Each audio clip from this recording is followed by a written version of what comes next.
बदतमीज बहू।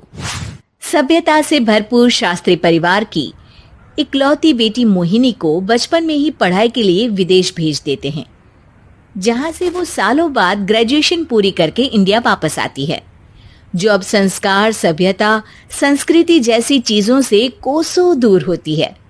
एक सुबह मोहिनी शॉर्ट ड्रेस पहने, कानों में हेडफोन लगाए जोर जोर से इंग्लिश गाने गाती हुई घर में घूम रही होती है। सुबह सुबह भगवान का नाम लेते हैं, राक्षसों की तरह चिल्लाते नहीं। पॉप्स, आपको अच्छे गाने की बिल्कुल समझ नहीं है, so take a chill pill. अरे मोहिनी, पापा से ऐसे बात करते हैं क्या? सारी तमीज भूल गई हो। ओह मॉम प्लीज, इतनी बड़ी भी कोई बात नहीं हुई, सो डोंट ओवर रिएक्ट। ऐसे ही दिन बीतते हैं जिसमें मोहिनी के तौर तरीके, रहने और बात करने का ढंग उसकी मम्मी पापा को परेशान करने लगता है। भला कोई मानेगा कि ये मेरी बेटी है?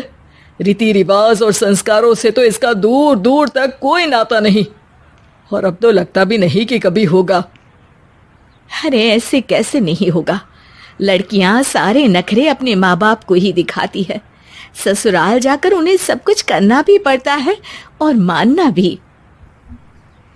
पत्नी की बात शास्त्री जी समझ जाते हैं और कुछ ही दिनों में अपने से भी ज्यादा धार्मिक परिवार में निखिल के साथ मोहिनी का रिश्ता पक्का कर देते हैं।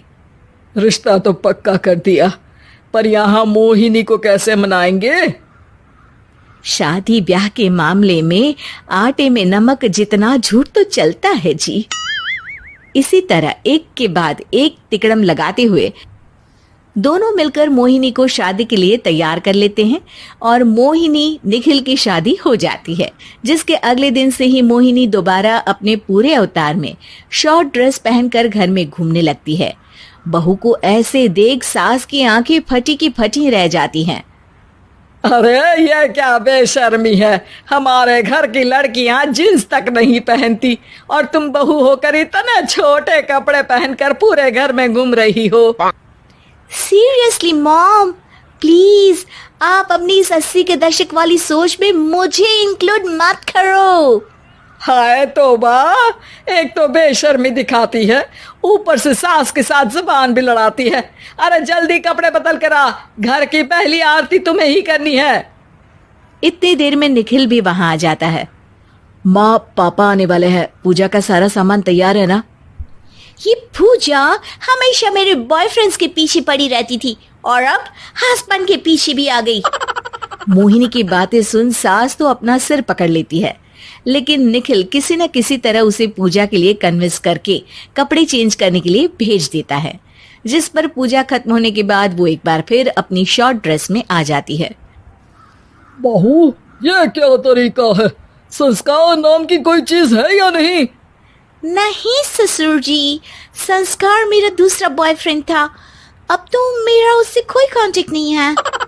मोहिनी का जवाब सुन के ससुर तो भगवान नाम जपते वहां से चले जाते हैं, लेकिन सास बहू के बीच कहासुनी फिर शुरू हो जाती है, जिसे इग्नोर करते हुए मोहिनी घर से बाहर चली जाती है और देर रात घर वापस आती है।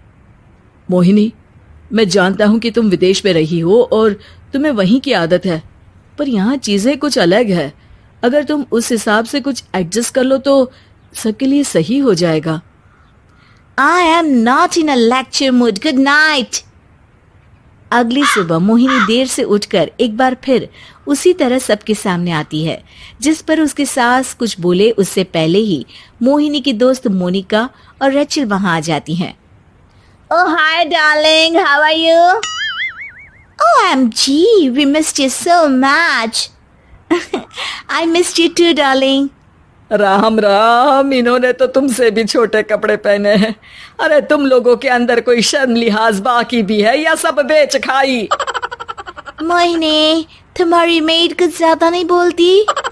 इस पर मोहिनी की दोस्त उसकी सास का मजाक बनाने लगती है, जिसे सुन निखिल उन्हें जवाब देते हुए कड़वे शब्द सुना देता है और वो सुन के वो दोनों तो मुंह बनाए वहां से चली जाती है, लेकिन गुस्से से लाल मोहिनी वहीं खड़ी निखिल को घूरती रहती है। घूर क्या रही हो? तुमसे शादी की ये सोचकर कि विदेश में पढ़ी लिखी हो, घर में कोई पॉजिटिव चेंज लाओगी, अपनी करियर के लिए एम्बिशियस होगी, पर अपने इस बिहेवियर से उस पढ़ाई के साथ साथ अपने मम्मी पापा के नाम को भी डुबो रही हो। अगर तुम्हें ऐसे ही हाल रखना है तो यहाँ रहने की कोई जरूरत नहीं है। निखिल की बातें सुनकर मोहिनी रोते हुए घर छोड़कर अपनी मम्मी पापा के पास वापस आ जाती है। ससुराल में सब कुछ ठीक तो है? वो अपने आप को समझते क्या है? मोहिनी पर चिल्ला रहे हैं? मैं क्यों उसके इशारों पर चलूं? मैं अपनी लाइफ अपने तरीके से जीना चाहती हूँ और वो ना आप लोगों को मंजूर था और ना ही उन्हें है। तुम यहाँ नहीं रह सकती। अपने पापा की बात सुन के मोहिनी हैरान रह जाती है। हाँ, तुमने बिल्कुल सही सुना। अगर तुम्हें अपने इस घमंड, बेशर्मी और बदतमीजी में ही जीना है तो तुम यहाँ भी नहीं रह सकती। बेटी, मैं मानता हूँ हमारे यहाँ रीति रिवाज बहुत मायने रखते हैं और हमने उन्हीं के ओवरडोज से बचाने के लिए तुम्हें विदेश भेजा था। एक लड़की जो शादी करके घर और बच्चे संभालती है, उससे तुम अपने आप को ज्यादा समझ सको इसके लिए भेजा था। तुम उससे ज्यादा समझो और बनो, पर तुम तो किसी दूसरी ही ट्रेन में चढ़ गई बेटा। उसके मम्मी पापा बहुत देर तक मोहिनी को सारी बातें समझाते हैं, जिन्हें सुनकर मोहिनी को अपनी गलती का एहसास होता है। वो जॉब ज्वाइन कर लेती है और ससुराल वापस आकर उन्हें मॉडर्न बनाती है और खुद भी कुछ रिवाज सीखते हुए खुशी से रहने लगती है।